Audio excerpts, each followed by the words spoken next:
Alaskans, wherever you are, welcome to the Must Read Alaska Show. Coming to you from somewhere in Alaska.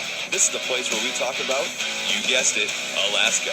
Where we keep the mainstream media on their toes and where we are standing up for what's right in a world run by leftists. You can find out more by heading over to mustreadalaska.com and also checking out the Must Read Alaska YouTube channel for some really great content. But first, let's get this party started.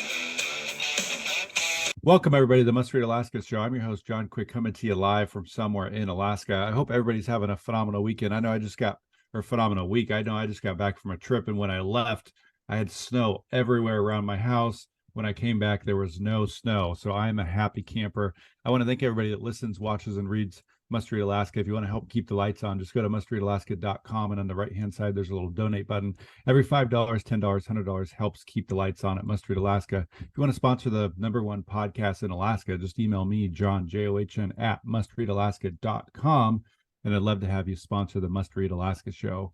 We have a very special episode today, folks. It is the 400th-ish episode. We may land on 399 or 401, but we're saying it's the 400th episode. And I have the amazing Suzanne Downing with us. Suzanne, welcome to the Must Read Alaska Show.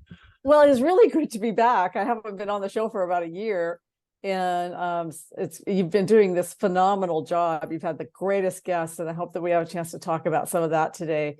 But it's really good to be here for the 400th. I mean, and maybe I'll come back for the 500th. You know, we've got a division of duties around Must Read Alaska. You do the podcast, I do the website and the newsletter, and that way we can get everything done. You've been doing a phenomenal job, and so you've had some great guests on, and I'm just happy to be included in them. Well, this is going to be fun. I think it'll be fun to kind of reminisce about some of our favorite guests today. You know, one of the things that I always get asked is, how did Must Read Alaska start?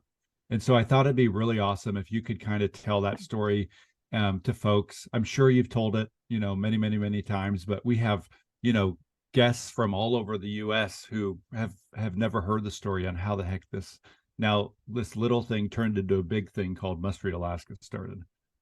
Well, yeah, and I have told the story a number of times because I like to be really transparent about what the founding of Must Read Alaska was and then how it developed. So in 2014, I was still the speechwriter for Governor Sean Parnell, who was our Republican governor, who then got beat at the general election by Bill Walker. And so after that, I went to work for the Republican Party of Alaska as a communications director. And when I landed in that position, they really had no budget, and they had no plan, and they had no way for conservatives to talk to each other. But I knew from my experience of dealing with the media and watching how the media covered the Parnell administration and the outrageous things they did. And then I started hearing from other people in the party, the activists in the party, saying the media just simply doesn't treat us fair. We can't get our letters in. And so I thought, well, why don't we just do a newsletter for Republicans? And we will just start out with a newsletter. So a weekly newsletter. It started in April of 2015. So that means we're now in our, bless you, John. Jeez, sorry. Yeah, there's a lot of pollen in the air right now. But so we are in our 10th year. We haven't finished our 10th year, but we've been going since 2015 as a newsletter. And then a couple of years later, after the Trump victory, I was encouraged by the chairman of the party then, Tuckerman Babcock. He said, you know, this is something that probably needs to be outside of the party so that it can grow, because things inside the party are just, in any political party, are just going to get limited. And so it needs to be somewhere else. So I started an LLC. I moved it out of the party. And after Trump was elected, I took it independent and just said, this is now an independent entity. It's no longer a party organ. And so I started with a newsletter, even an independent newsletter, then started the website in 2016 is when I started the website. And so basically starting as a newsletter, and what happened is lots of people who weren't Republicans wanted to get the newsletter because they wanted to get another view of the news. Everybody could see what was going on in the media in Alaska. It's kind of a little club. And the people who are in the media in Alaska really need affirmation from each other that they're part of the Cool Kids Club. They all want to pretend they're part of the Washington Post Cool Kids. And so they are writing from a certain angle, and we all see it. And so basically I said, fine, well, we'll just write from the other angle. Well, if they're not going to treat us fairly, well, by golly, we're not going to treat them fairly either. And so the role was really to keep the mainstream media on its toes. That was the first initial focus, because we wanted to make sure that if they weren't telling the side of the story, we were watching them and became a watchdog for the media. And that was one of the initial goals. Later on, I changed it to the motto of Must Read Alaska is a force for good, because it's more than just about keeping the mainstream media on their toes. We want to stand up for what's right. And so that became the working motto. And it's nice to have a motto to work under, quite honestly. What is your overall goal and purpose? So I've been running it for that many years. And as you know, I just turned the big 7-0, right? And that's going to get your attention when you turn 70. That's going to get your attention, and you start realizing that you've got to come up with a little bit of a glide path for your work and life balance. And I've got a lot of other family stuff that I take care of, things that I need to do. So this, in the meantime, we started the podcast, and it grew, and the podcast has become so phenomenal. It's like its own entity, and they connect well, because when you do a interview with somebody, I usually get a story up about it. You usually give me the liner notes on it, and we get a story up so people know who you're talking to. And I just decided that I probably needed a glide path for retirement. And that is kind of the phase that I'm in now, because last year, Must Read Alaska changed hands and went to a group called Alaska Gold Communications, Inc. And you are part of that as well. And I'm also a board member as well in that, and we have other board members, and we are looking for that big transition, how we can keep this going in the future. So we've had lots of challenges in the past, but now we're facing the challenge of we need to find somebody to kind of be the new editorial, I don't know, the mayor of Must Read Alaska. I remember you and I chatting, I don't know, it was probably 2 years ago. And at the time we had the Facebook numbers were crazy, like so many, like literally millions of people. The website numbers were crazy. We had just switched to Substack, and that was going really well. Did you ever think that Must Read Alaska would get as big as it has? Just to put it in perspective for folks that are listening, it's hundreds of millions of people reached. When you pull the Facebook data and you pull the website data and you do all those kinds of things and you compile it, it's a lot of people. It's sometimes daunting to, we think that it's just folks in the nooks and crannies of Alaska that read this, but as people know, like people outside of Alaska are obsessed with Alaska. That's why there's more reality shows about Alaska than any other state. And so people from all over tune in and listen to kind of what's going on in Alaska. Did you ever think it would get as big as it is today? No, I really didn't, because the original purpose was to help knit us together as conservatives and to help us build community and build our ability to speak to each other and to get our ideas out into the public arena. I wasn't really thinking about it being some big thing. It was really more grassroots of an effort. And now it's really interesting, as I hear from Washington, D.C. all the time, and there are lots and lots of people in Washington, D.C. who read Must Read Alaska or check it every day. Mm-hmm. And I hear from other people in the Washington state. We have a lot of readers in Washington state because we have a lot of commerce with Washington state. So people go back and forth a lot, especially those who are involved in the fishing fleets and so forth, and oil and gas. So we have readers all over the world. Then we also have a lot of people who have retired from Alaska but still want to be connected. And so they're the kinds of people that are going to go and they're going to read the Anchorage Daily News, and they're going to check maybe KTUU or something, but they're also checking Must Read Alaska, because these are kind of the three big pillars now. And some of the rest of the news industry, has really had a difficult time, a difficult struggle, because they're supporting massive infrastructure, lots and lots of employees. Must Read Alaska is pretty nimble, and it's pretty. It's got a small employee base. That would be me, and you. I mean, we're the kind of two people who are anchoring this. And so it's a little easier to be nimble when you don't have a big bureaucracy and you don't have a physical plant, and we're doing it from our homes. Yeah, we don't have, ginormous buildings with newspaper presses to worry about overhead. And so I think it's been fun to look back and see, companies like that have kind of legacy media, mainstream media. We've seen them dwindle in numbers in terms of people buying newspapers and those kinds of things. And our numbers have continued to skyrocket, as well as other folks like us around Alaska that are doing similar things. And I think that people in Alaska are they're very grateful, as I talk to folks, that you had that you had the intuition to start this 10 years ago now. And it's David versus Goliath thing. And man, I just look back and I think Alaska's in a better place because Must Read Alaska started 10 years ago. So let's talk a little bit about the story of how the podcast started. So yes. Oh, so let's talk about that, because it was your idea. It was your idea. And we started it in September of what year was that? It's been 4 years now, I think. 2020, I think. 2020, or was it 2019? But it was your idea, and we kind of put it together over that summer, and then we launched it in September.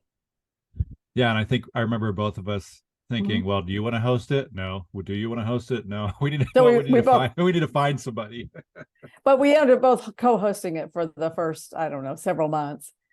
And then Scott Levesque was our producer, and he ended up moving away to Florida. So he was kind of jumped out of the scene, and then you took it over entirely. And I said, okay, fine. This is how we're going to go forward. You do the podcast. I do Must Read Alaska, the website and the newsletter. And we'll just feel free to create. And you've just done incredible things. And that's the thing, is that when you delegate and then you let somebody just do the very best they can, and you give them creative license, that's what you have done. You have done an amazing job, because now it's the #1 podcast in Alaska, not just in political or anything else. It's #1. And I think it's because of you personally, because you've got a really great style. And I think it's because you are very kind to your guests, and you're very welcoming to them. You've had people on from both sides of the political aisle. I always enjoy it when you have on somebody like Jesse Keel or Andrew Gray, legislators who obviously I don't politically align with, but they come on your show and you let them have their say. And that's the beauty of it. You've done a really phenomenal job. Well, I think it's important to hear from all sides of the aisle. And, one thing my mom always taught me was kill them with kindness and be genuine about it. And so that's what I try to do. I think it's, I want to give some kudos, as you just did, to Scott Levesque, because he really helped spearhead this to have it be able to start, because at least I can speak for myself. I didn't really know anything about podcasts other than they were awesome and that we should start one.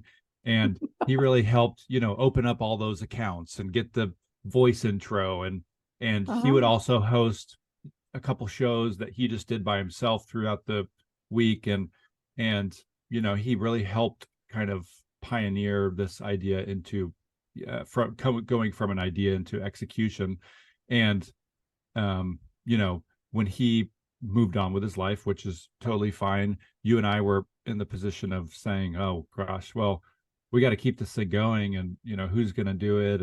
And I remember when we kind of landed the plane on, I would keep the baton going. I didn't know anything about all the sound stuff and the kind of engineering side of it. And so kudos to you for believing in me to be able to do that, because I was beyond green.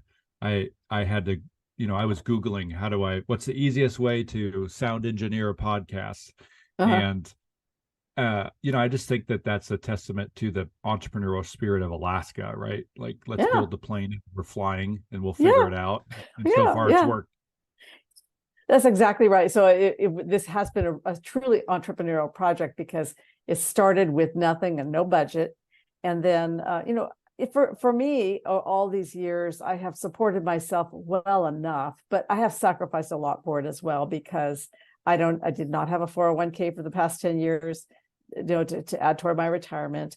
So it's the kind of something I did because I love Alaska, and I moved to Alaska in 1969, and I've lived there on and off, not completely because I moved to other places. I always felt it was good for me to also get out and explore the world a little bit and see how other people lived. And I will tell you that living in Georgia for 3 years was one of the smartest things I ever did, because I learned a lot about American history, things that I never learned in school. But then with the podcast expanding our range, this has been just really an amazing 10 years of just growth, and I've enjoyed every minute of it, quite honestly. And we're just hoping that we can find somebody who will take over the editorial controls of the website, put out the newsletter 3 times a week, or we'll just keep going with me as the editor of it for a while until that person sort of appears. Somebody's going to show up who can do my job. I don't know that anybody's going to be able to do your job, though. So let's talk a little bit about, do you have any favorite guests? We've had, like I said, I think this is going to be around for the 400th episode that we have put out there. We've had a number of just different amazing guests, from presidents of countries to small town mayors in Alaska. Do you have one that sticks out that's kind of been maybe one of your favorite guests, and why? Okay, well, the things that stick out is that it's always funny to me that you are getting people like the president of the nation of Palau on your podcast, because it's like, I hadn't even looked that up on a map. I wasn't 100% sure. And I've also really enjoyed, I've enjoyed it when Dan Sullivan has come on the podcast, Senator Sullivan. He's been a great guest. I've also really remember very fondly when Charlie Pierce came on. And I liked that so much because I know you were his chief of staff when he was the mayor of the Kenai Borough. And he's always so plain spoken. And I especially like people who are just being themselves. And with Charlie Pierce, what you see is what you get. He's always himself. Yes, he's just the best. So shout out to you, Charlie Pierce. You're my favorite. He's going to love that. I think one of my favorite times, I don't know if it officially counts as a podcast episode, but we did, I think for a couple years, a couple seasons, we would do the election night coverage, which, if anybody was watching us do it, it's like a comedy routine, because it's like we're some camera we found in our closet with some duct tape and like an old mic and like a computer that maybe won't turn on or will turn on. And I remember we had one of the election night coverages at in Anchorage, and was it at the Westmark or which one? No, it was at somebody's office, I remember. And Congressman Don Young was on for he came on for a couple times. Yeah, that was at Larry Baker's business office at BSI Realty or Real Estate. And we had one of the rooms blocked off, and it was election night out there in the main room, and then we had our studio set up. That was fun. It was a lot of fun, and who's who of all Alaskan politics, current and past, came through and came on the election night coverage show, and I just remember Don Young coming on, Congressman Young, and it was just awesome to see him in his element. And he, the stories that guy can tell, there'll never be another guy like him. He's just awesome. So being able to sit there and listen to his stories, and him being around all of the people that cared about him and helped him get elected over the years, that was pretty fun to watch.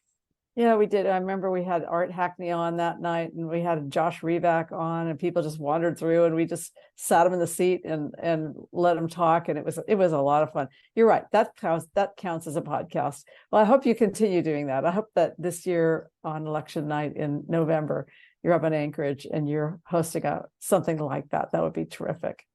Yeah, Bernadette Wilson came on a bunch of times, and man, she's quick with the one-liner. She can put anybody to shame in that regard. Oh yeah, she's that woman is really quick on her feet, and she's very much a subject expert on all things political history in Alaska, and a great strategist. And so we need to get her on that podcast. She's now over Alaska Policy Forum, and running that organization, and she would be a really great guest. I will continue to send podcast guests your way. I sometimes I get on a streak and I send you 3 or 4 ideas, and then I forget for a while. But you're doing a job. You're doing what, 2 a week now? Yeah, 1 or 2 a week, something like that. And it's a lot of fun, and we'll continue to do the podcast and see where it takes us. One of the things you also did, which I think is awesome, is I don't know, the last year or two, you had a national column, I think, in the Daily Caller. Talk to me a little bit about that, because I think that's a big deal. It's one of the biggest kind of publications that our side of the fence would enjoy reading. Tell me some things that maybe were valuable to you to be able to do that and have that as an asset for folks in Alaska to be able to read. It's pretty awesome. Right. Well, just in the same way that you have had a column over at Newsmax, which is another very strong conservative news and opinion website. I mean, we're in a new kind of era. We're not waiting for the newspaper to land on our door. We get up in the morning, the first thing we do is look at our phone, right?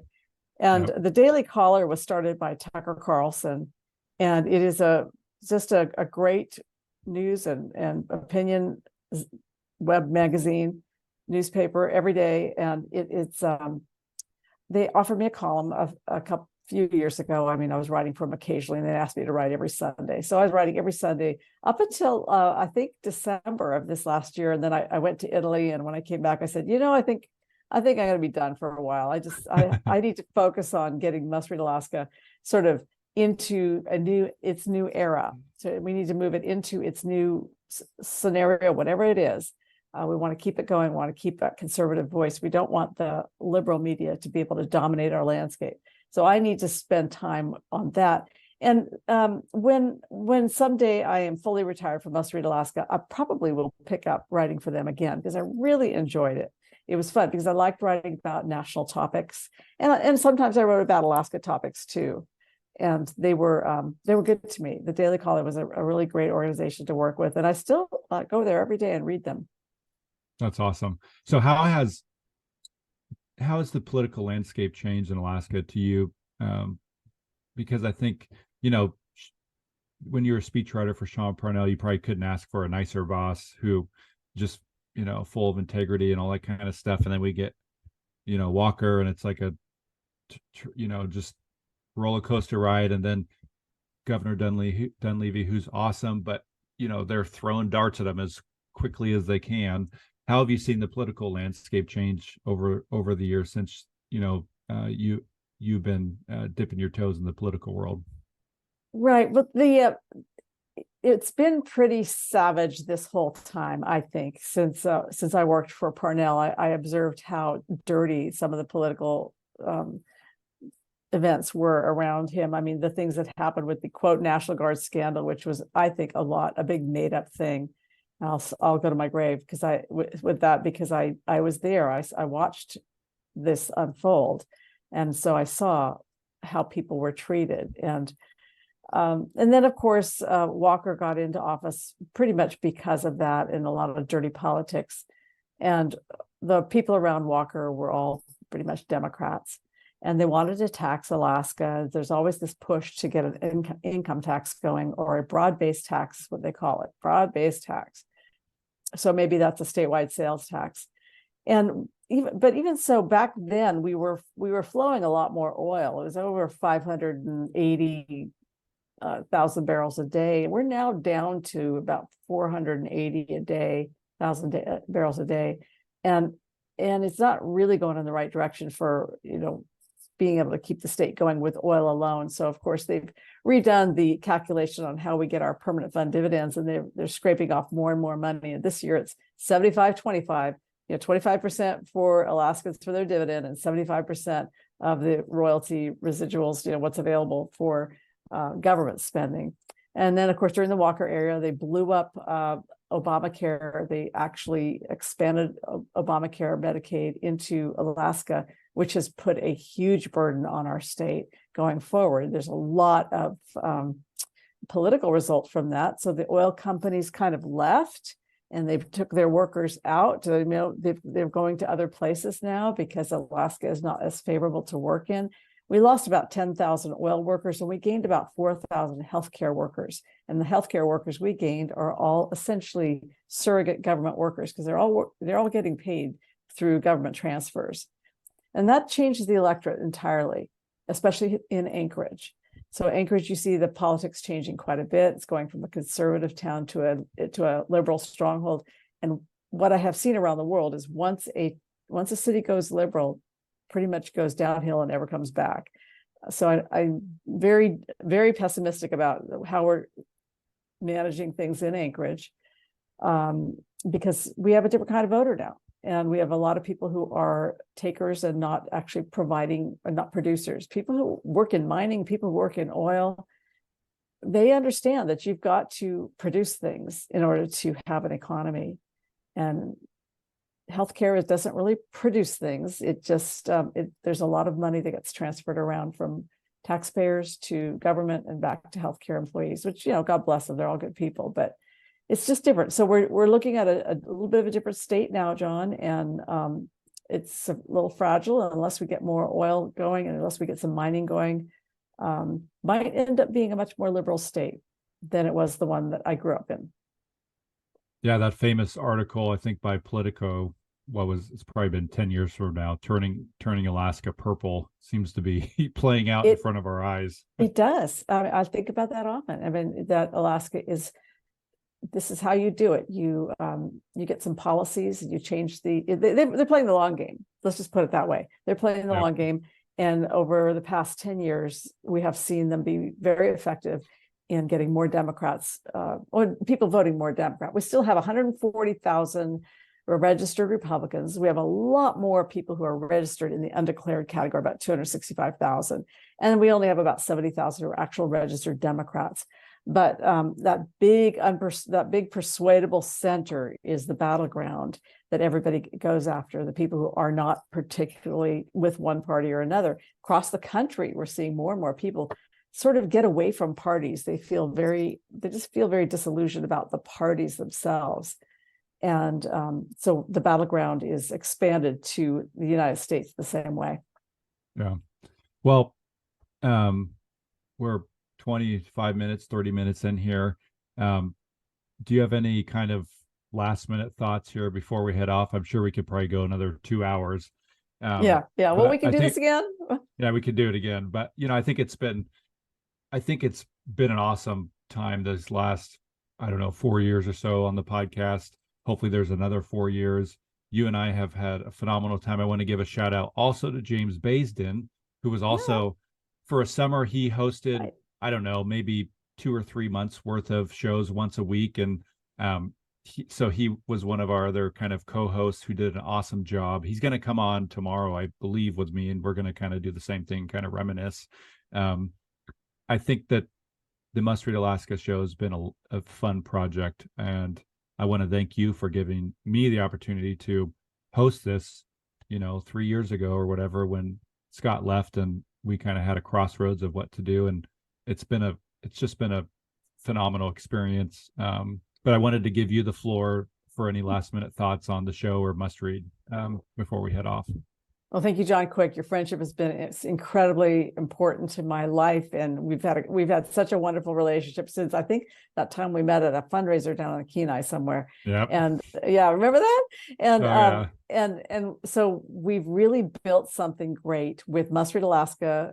But you did a lot of things to make the Must Read Alaska website what it is today. And by saying that, I mean, there's a lot of things behind the scenes that people don't see, the things that you have done to make that website go international. And you've done a lot of things with social media to make Must Read Alaska more visible to more people.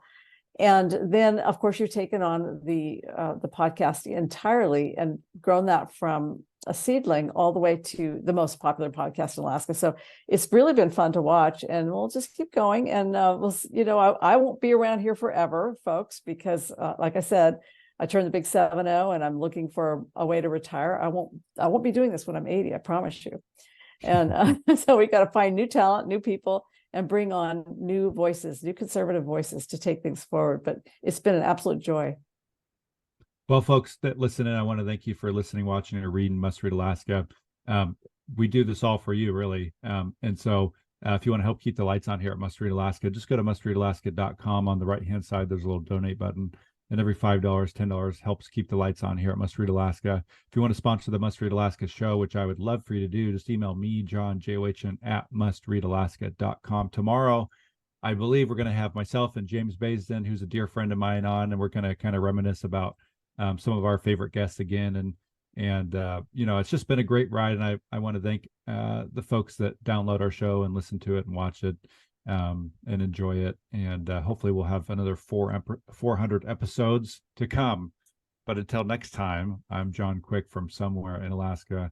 It's been fun, Suzanne. And we're going to have you back on sooner than a year from now. That has been too long. So.